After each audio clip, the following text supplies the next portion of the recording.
Hoje nós vamos falar de um dos personagens mais famosos da literatura policial, Sherlock Holmes.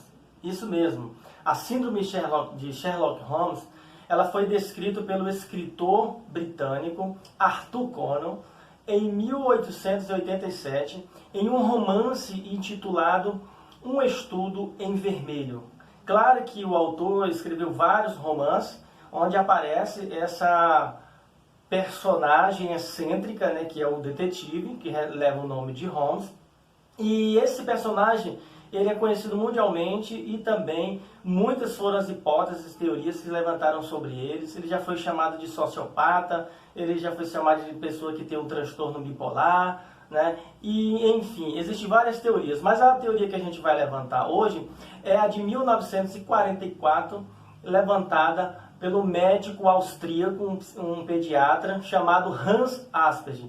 Hans Asperger, em 1944, como já disse, ele levantou essa questão, essa tese de um autismo moderado, leve para moderado, que são autistas de alto nível. E daí levou o nome dele, Síndrome de Asperger, que é um autismo moderado. Essa síndrome costuma se manifestar em uma noção muito limitada do sujeito que ele tem de si mesmo. Ou seja, a pessoa só tem informações que considera úteis para ela mesma, mas informações de relacionamento e de questões interpessoais ele já tem dificuldades para lidar. Nesse sentido, nós observamos que o Conan Doyle ele vai apresentar essa síndrome pelo menos 70, quase 80 anos antes de Hans Asperger. As características que ele vai apresentando vão somatizando para enquadrar dentro da síndrome de Asperger. Ele pode ter outro transtorno associado? Claro que sim. O personagem é bem excêntrico. Então, nesse sentido, o que define esse personagem para receber esse título dessa síndrome é justamente uma espécie de cegueira mental. Ele tem dificuldade de compreender o que os outros sentem, o que os outros pensam. Ele tem dificuldade de interpretar expressões faciais e comportamentais. E, nesse sentido, ele tem dificuldade de se relacionar com outras pessoas, como a gente vê nessa figura excêntrica do Holmes, né? Que é um detetive que demonstra uma atenção a detalhes, ou seja, o nível de concentração dele é bastante intenso, falta de interesse nos relacionamentos interpessoais. Ele apresenta uma tendência a um monólogo, a gente observa isso no filme, no romance, alta capacidade de concentração e racionalidade, bem precisa. Nesse sentido, o Holmes ele tem uma alta habilidade, né, que é de ver o mundo, de interpretar o mundo de uma forma diferente, em que a maioria de nós, da sociedade, não consegue perceber. Então ele percebe por um outro prisma, por isso a gente às vezes tem dificuldade de compreender o autista, né? Não só o clássico, mas no caso nós estamos falando do ácido, que é um autista de leve para moderado. E aí, nesse sentido, a gente vai observando que ele apresenta características e habilidades que muitos de nós às vezes temos dificuldades, né? Por exemplo, ele tem uma alta capacidade de focar em detalhes, algo que para nós comuns, às vezes a gente não consegue perceber, passa batido. Ele tem dificuldades, como já falei, de relacionamento, né, de se relacionar com outras pessoas, dificuldade em se comunicar, dificuldades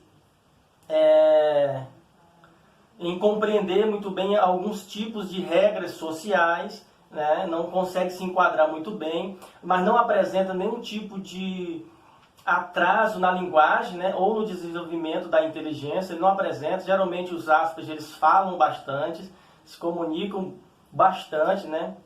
É uma boa fala, mas eles também têm uma necessidade de criar regras fixas, rotinas, né? As rotinas deles para que eles possam se organizar sensorialmente falando. Para eles isso é importante. Você, pais que têm um filho que é Asperger ou que tem autismo clássico, eles têm essa necessidade de regras fixas, né? Assim, de rotinas para que eles possam se organizar. Mas dentro das nossas regras sociais, eles já têm dificuldade de compreender. Por isso que às vezes tem uma dificuldade de se enquadrar. Eles apresentam interesses específicos por coisas específicas, né, e interesses bem intensos, como por números, organização de carrinhos, por exemplo, tudo na sequência, números pares, ímpares, apresentam pouca paciência, eles apresentam bastante impulsividade, em muitos casos são muito inquietos, apresentam também isolação social, têm dificuldade de se relacionar com o outro, por isso acabam se retraindo, né? Eles apresentam, em certas situações, um processo de repetição persistente, né? É a persistência na mesmice.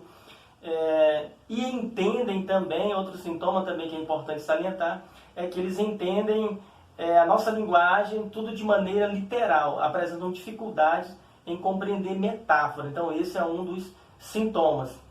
Lembrando que o autismo ou o síndrome de Asperger, né, que é o autismo de alto nível, ele não é adquirido, ele nasce já, segundo a ciência, a medicina, é uma predisposição genética, então a pessoa nasce com o síndrome de Asperger, ou seja, a pessoa nasce autista, mas tem tratamento com ABA, né, com troca de figuras por imagem, que são os PICs, né, um ensino estruturado, em muitos casos é preciso uma medicação e uma psicoterapia lúdica também vai ajudar bastante. Então essa é mais uma síndrome que recebeu o nome inspirado em um personagem da literatura. Espero que tenham gostado e até a próxima.